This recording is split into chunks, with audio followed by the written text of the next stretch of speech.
Methods of purification of organic compounds. Once an organic compound is extracted from a natural source or synthesized in the laboratory, it is essential to purify it. Various methods used for the purification of organic compounds are based on the nature of the compound and the impurity present in it. Sublimation. Some solid substances change from solid to vapor state without passing through liquid state on heating.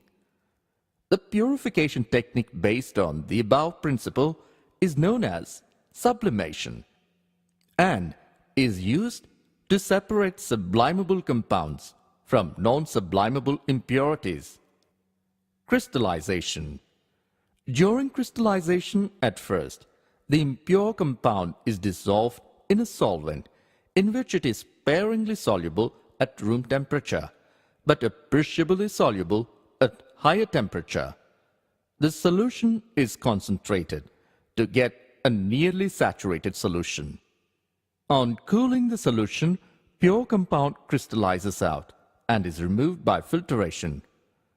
The filtrate mother liquor contains impurities and small quantity of the compound.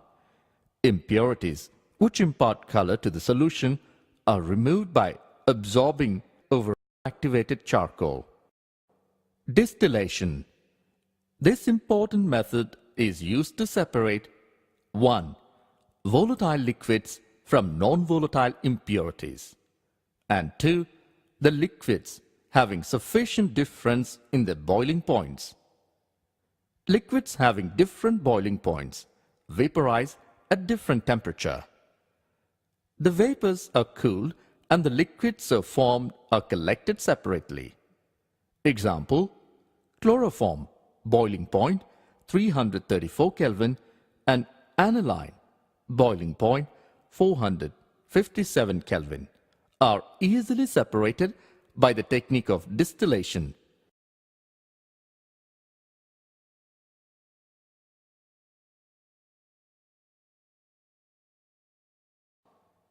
The liquid mixture is taken in a round bottom flask and heated carefully.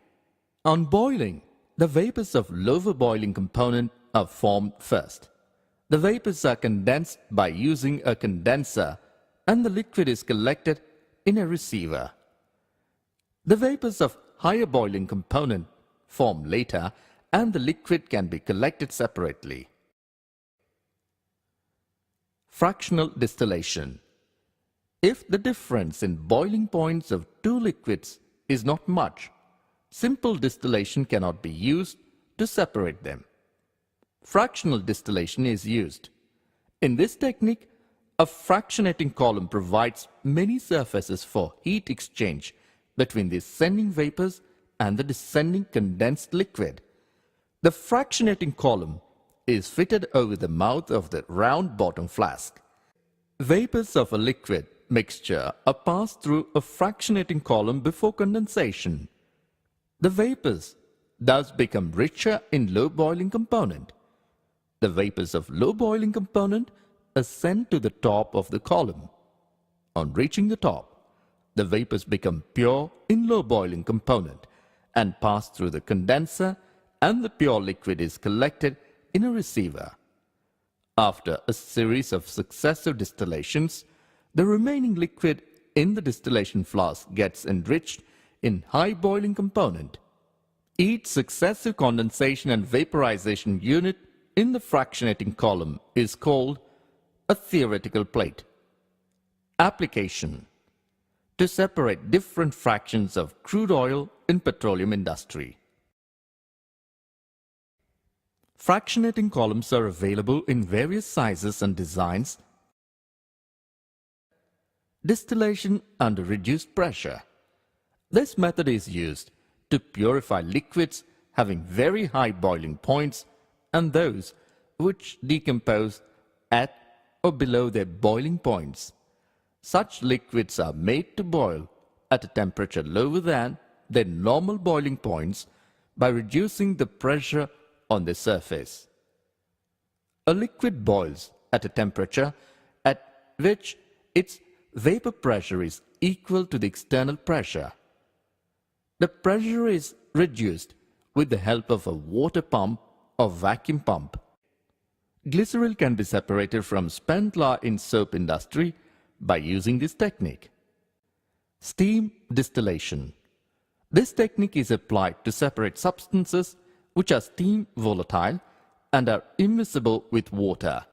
Example: aniline is separated by this technique from aniline water mixture. In steam distillation, steam from a steam generator is passed through a heated flask containing the liquid to be distilled. The mixture of steam and the volatile organic compound is condensed and collected. The compound is later separated from water using a separating funnel.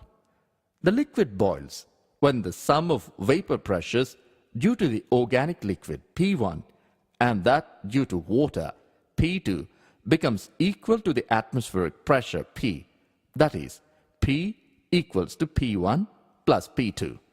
Since P1 is lower than P, the organic liquid vaporizes at lower temperature than its boiling point.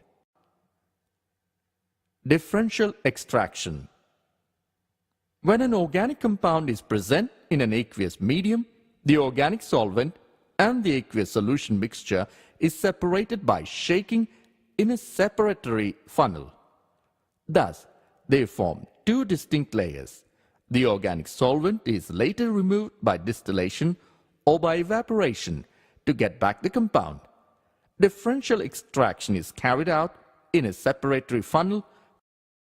If the organic compound is less soluble in the organic solvent, a very large quantity of solvent would be required to extract even a very small quantity of the compound. The technique of continuous extraction is employed in such cases. In this technique, same solvent is repeatedly used for extraction of the compound.